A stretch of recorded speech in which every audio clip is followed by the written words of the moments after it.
if security is not properly maintained, there is possibility for disgruntled element to truncate the election, either midway or prior to the takeoff of the election. You see, that is the situation we find ourselves. Unlike the development, developed countries, the developed countries of the world, where you could hardly feel that election is going on. You see, people will be, trading in different businesses, and you see people also, voting, using one hand to vote, and using the other hand to continue their normal business of their day. You see, that was, those are the countries where electronic voting, has been properly, fully entrenched into democratic principles. But unlike Nigeria, we are still, mixing the thing, the analog way of voting and new technology, which is the making use of electronic material, machines. Yeah, INEC took time to educate journalists, yes, stakeholders like political parties, among other, even traditional rulers, yes, on how they hope to conduct a seamless election in Osun. Yes. They said they want to improve on their performance in Ekiti. Mm. That time in Ekiti, they said before 2 o'clock or thereafter, election have been concluded. Yes. What they are using now, what they are deploying now is not the card reader that we all know. Yes, by electronic machine for identification. We call it BVAS. Yeah, for identification, for accreditation, and so on and so forth. So, if one registers twice, yes, the machine will detect. Of course. And that person will not vote. Not only that, the person will not vote. Yes, the responsibility of that person being handed over to the police. Yes, for prosecution. As a fraudster, electoral fraudster. Then people want to vote by proxy.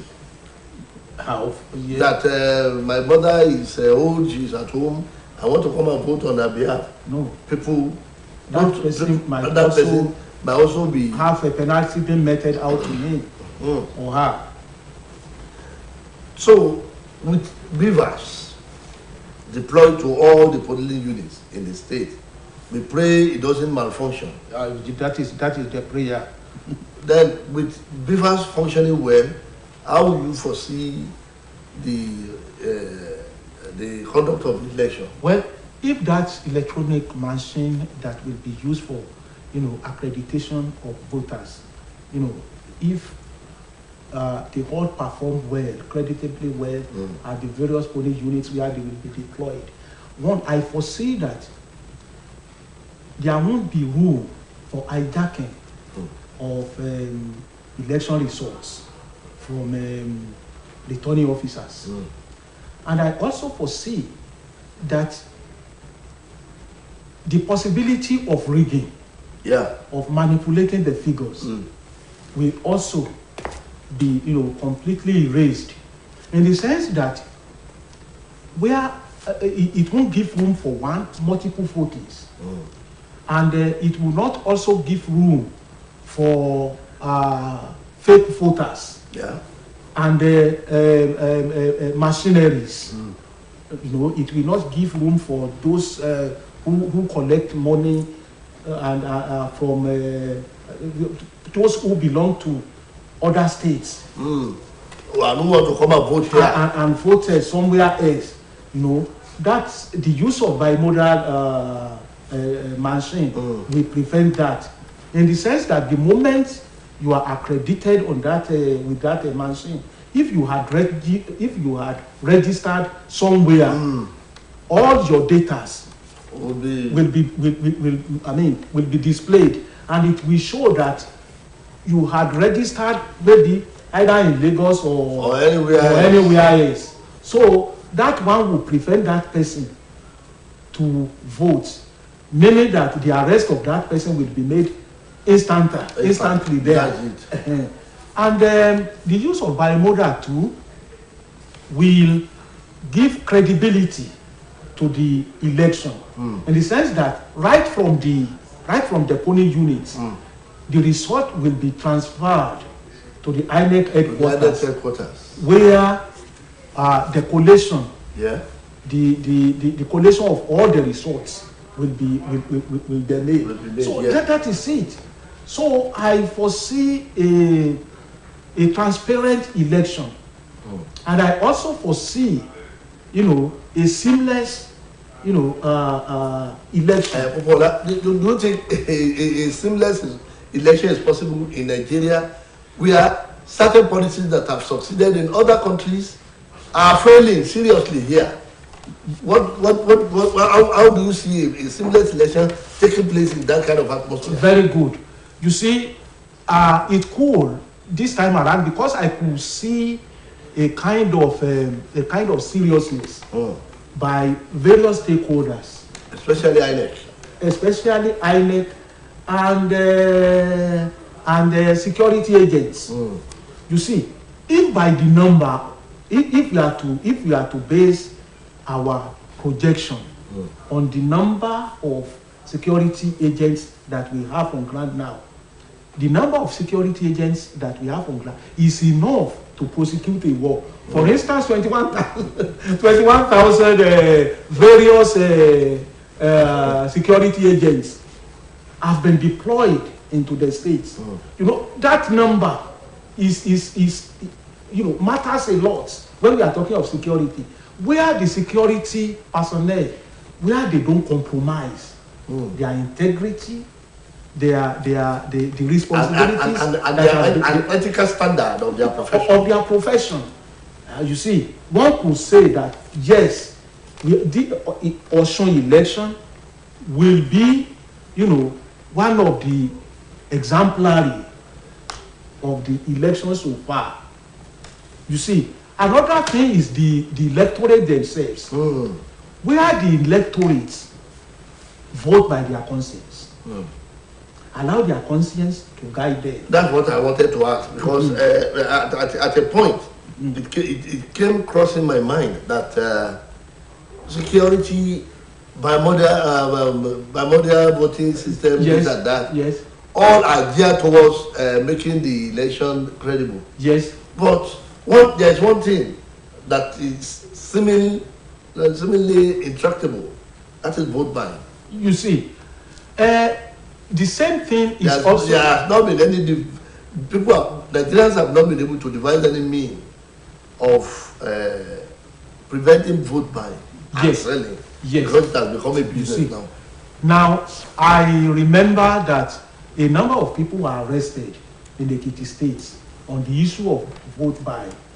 Now, I think those people will serve as deterrents for whosoever that want to engage in vote buying in Osun State, because from reliable source, I learned that those people will be prosecuted. If their prosecution has not started, maybe that prosecution is being delayed by the Osun State election.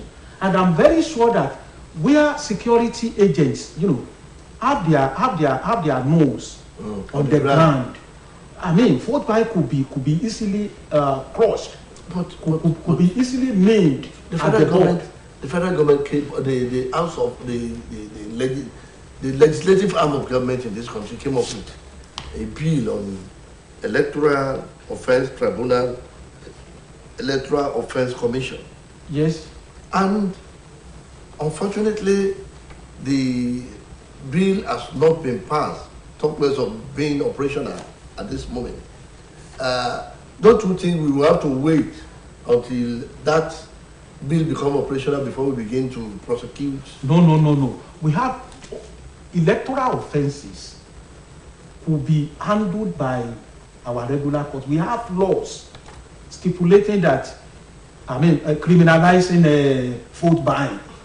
We have laws criminalizing the disruption of the electoral process. So we have, law is there to take care of whosoever that is caught. Even the one before the house now cannot be used for an offense. Yes, because it is still in the pipeline. Because it is not the law yet. Yes. And the law, the operation of law, the implementation of law doesn't take a retroactive effect. So, but we have laws. The EFCC the EFCC has a law establishing it. Yes. But EFCC that cause corruption in whatever form. Corruption in whatever form. In whatever form. Yeah, I accept that. Yes, let's go to the second topic. And the second topic is quoting one Ondo State senator who said, blame Nigerians for voting bad leaders. Yes, is coming out with genuine intention to serve. Because the fact that a particular candidate has frustrated you,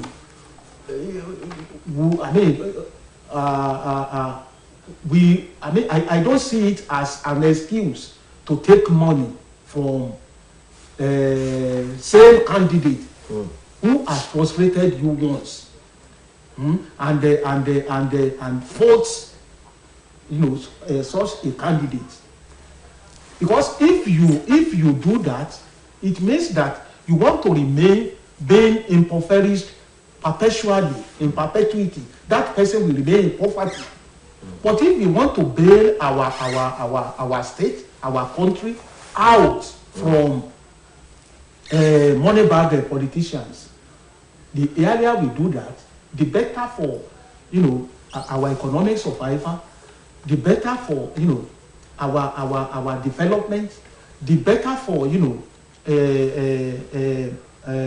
everybody participating in reaping the dividends of a democracy. That is the way I look at it.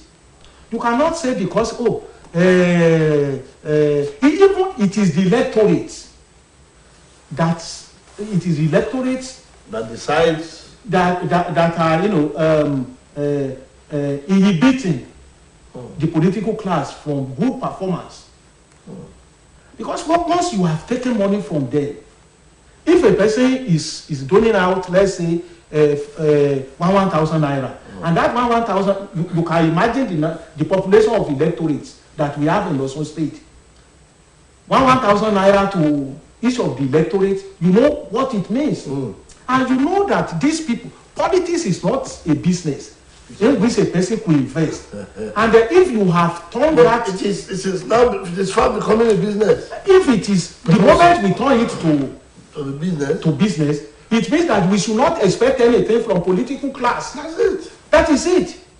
Because you have taken your own gain at the prior to these people being elected. So if you had taken your own gain at the pool, don't expect anything again. But it is quite unfortunate that 1,000 naira, 10,000 naira being given out, when you quantify it, when you properly analyze what it means in the life of the people, you will see that it amounts to nothing compared to what they would have reaped if they had allowed the election to go scot-free. To go freely. You see, if we want to look at how vote buying came into our body politic in this country, we will have to think of how poverty came to be among us. You see, people are suffering day in, day out. Yes. People are passing out of schools, no job. And people got, instead of government will come and say, oh, let us make let the people go into agri. But there are no incentives to make agri attractive to people and make it look. Agri is business. Yes. I heard one of the gubernatorial candidates saying it, that if he's allowed to rule the state, it will make agric attractive for people by educating them that agric is business. Yes. But all policies that are successful in other countries fail here. It will fail. What type of people are Nigerians? You see, one thing is to have good democracy. Another one is to attach that democratic experience to good governance. What we lack in Nigeria is good governance. We have democracy that carries all the elements of good democracy, including financial inducement of voters. I'm coming. When you are talking of democracy, democracy is a system. If you like, you can entrench whatever you like into that system. But democracy itself has characteristics, that is periodic voting,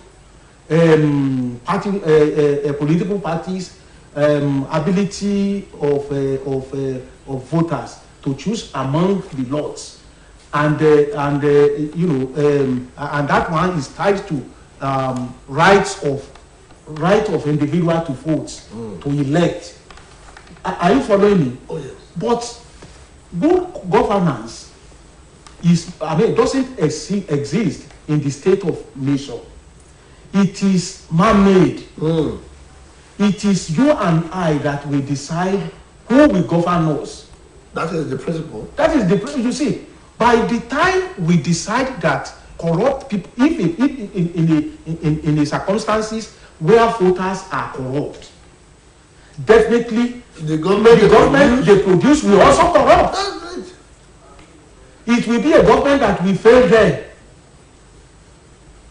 Agriculture is a lucrative business. It is. But it must be supported by certain indices. One of the indices that will make agriculture productive anywhere in the world is the ability of the government to create a conducive environment, provision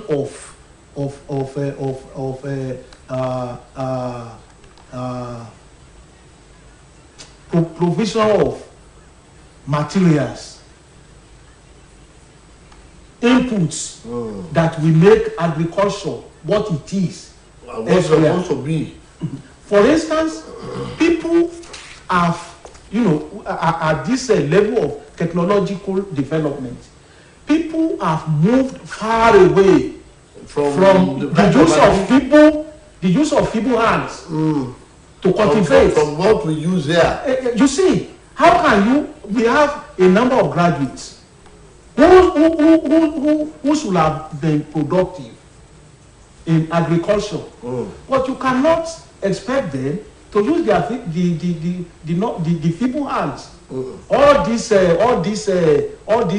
outdated farming equipments, the hoe, the cutlasses, and so on and so forth. So, but where government makes provision for modern implements, the machineries for agriculture, the machineries for cultivating, for land cultivating, the machineries for storage. That will employ a lot of people. A lot of people. Very productively. Very productive and useful to the society. But our political class will not want that. They knew that if that one is done, they will be forced to serve the people. They will be forced to deliver. And they don't want to deliver. Because all they are interested in. Those people who are already employed will not take 1 naira, 10 naira from them. And there won't be industry for them, the idle industry. That idle industry should have been collapsed. Yeah. They won't have idle industry to recruit for. That's good. That's very creative of you. Yes, let's go to the last topic of the program. I want to quote the former Senate President, Bukola Saraki. He said, youth remain major stakeholder in Nigeria. Of course. Each discourse, any discourse in this country, be it political, economic, or whatever, what they say is that we are working for the benefits of the coming generation, Yes. which is the youth. The youth you are talking about are employed. The youth you are talking about are doing their own business. Yes. The youth you are talking about are into What this is inimical and the glorious odious enterprise. For example, ladies go into prostitution. Yes. Men or boys go into crime of all sorts, Yahoo and others. And we are talking about the future of this country and saying that the youths are the stakeholder. Which youth? Yes. Ordinarily, that is the common saying, and that is truism.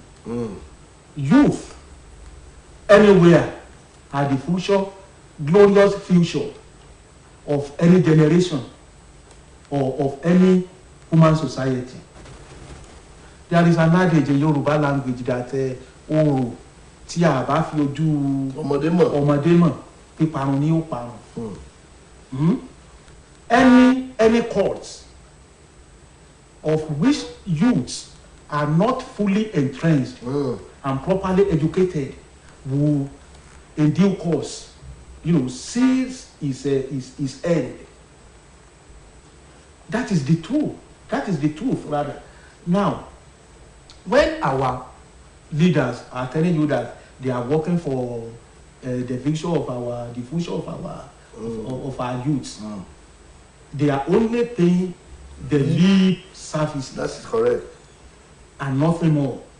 If they are working for the future of the country, of the youth, of the country, and the country, now would they be recruiting same youth as thugs?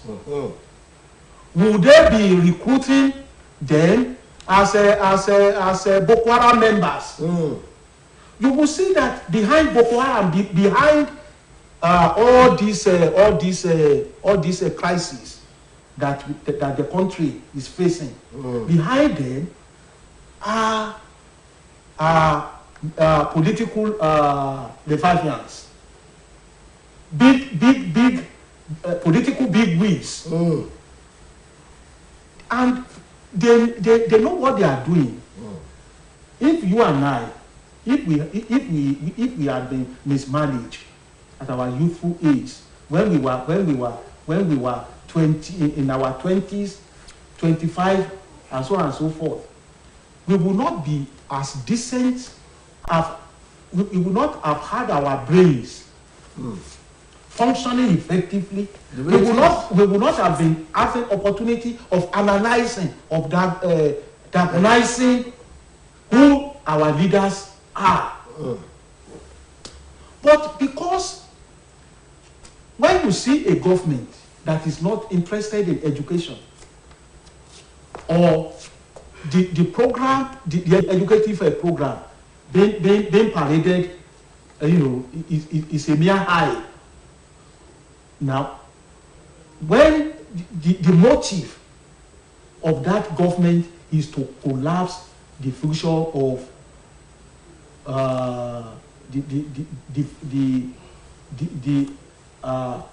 the future, who are the glory of the country tomorrow. Are you following me? Oh, yeah. So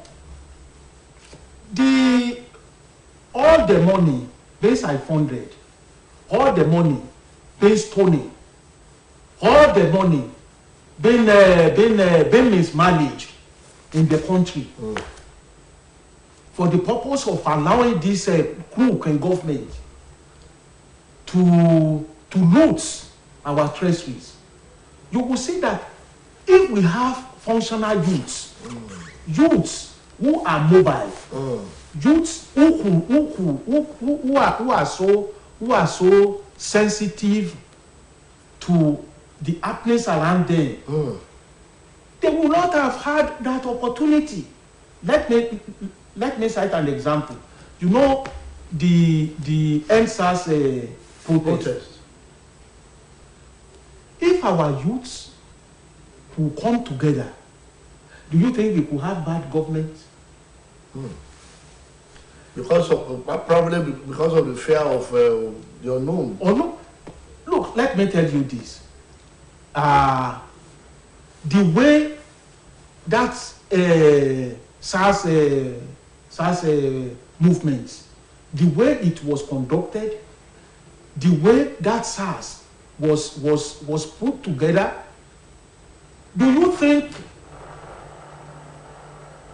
if we have that type of organization, if we have a movement that could be coordinated that way, in the name of campaign for a particular presidential candidate in Nigeria, do you think that presidential candidate would be beaten by anybody? The political class, you know, they know the strength of the youth in politics, and that is the reason they are doing everything to ensure that they were relegated, the youths are relegated. Take a look at the... I understand that each of the political parties in those days, I cannot talk of nowadays, have what we call youth wing. Yes. But now the youth wings in the present day politics, they are among the clapping crowd, among the India. They are reduced to clappers and. Look, they are the youth wings are those that smoke India hemps. They are those that are equipped with cutlasses and guns. In the day of the elections, those are the youth wings. But now that ways have been found, because from what INEC told us, ballot papers in one local government will not be the same. Yes. In the other local government. Yes. So if attempts were made to snatch ballot boxes, it will not work. They are only making the people of the area where ballot boxes are snatched to suffer, because they will not be, their voting will have been in vain. You see, it cannot even be in vain, because if a thug now or anybody is recruited to hijack ballot boxes, it will amount to efforts in futility, because the results will have been sent from the polling units to the INEC headquarters. So why the snatching of a ballot ballot boxes right at the counting of a vote, of votes at the polling units, the results will have been sent to the INEC headquarters, where the collation, proper collation will be done. And I don't foresee a criminal that will go to INEC office to foment a crisis with the presence of the number of security agents that have been deployed there. You see, when we say youth are the stakeholders in Nigeria, if you look at the number of youth contesting election, they are very, very few. Yes, they will be very, very few. Because and why are they now? Why are they referring to them as stakeholders? You see, it will that youth will take their right positions in the politics of this country in due course. In the due course, because all these archaic ways of contesting for power will soon fade into oblivion. And all these babas with archaic political ideologies, they will also fade away with time. So I foresee a revolution, political revolution in this country. Because when you are saying that a candidate for a particular post will pay 10 million, one will say 1 million in another political party, where do they get the money? Those are the people who are stockpiled. There was a time when you get political, you get opportunity to run for political office if you at one time or the other been in prison for political reasons. For political reasons. That was just big day. But you will see that things is gradually, changing. We are now having, new ideology being injected into our political system. Later, or very soon, we are going to have, a dynamic change of events. Dynamic that will affect the psychodynamic that we goes to the root of psychodynamic of individual, be it politicians or apolitical. So until we have that changes, which of course circumstances will affect, you will see that by that time we will have had a new Nigeria. Because if you look at the principles behind the NSAS, it was not a planned revolution. It was a plan. It was planned. It is members of the public that were taken aback. Are you getting what I'm saying? A dynamic movement like that cannot just be an impromptu movement. Because it was taking place simultaneously. Because and youths are involved. Yes. Look, let me tell you, with the present level of technology, everywhere, it doesn't take, 5 minutes to mobilize, people of a particular age bracket in the entire global community. Are you getting it? Yeah. Talk less of a section of a global community. You see, it is our youths are so vibrant. Our youth, have developed mind, and they are master key when it comes to the present technology. So they can easily mobilize. The youth can be easily mobilized because they understand the language of computer. Thank you very much. Yes, dear viewers at home, this is the convenient spot to draw curtains on today's edition of In the Newsroom. I have been here with my colleague Adeboye Pupola, and together we have done justice to the 3 topics under discussion. Adeboye, I want to thank you sincerely for coming. Yeah, thank you. And on behalf of my executive producer, Akeola Wolabi, and the producer, Oladayo Olanipe, Babatunde Bola Tito is my name. See you next week.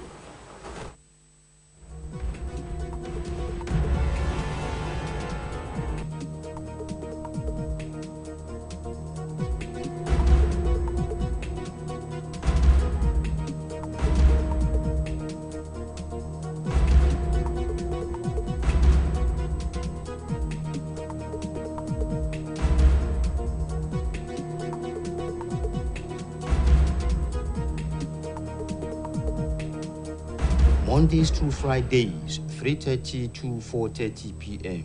in the newsroom. You can't afford to miss it.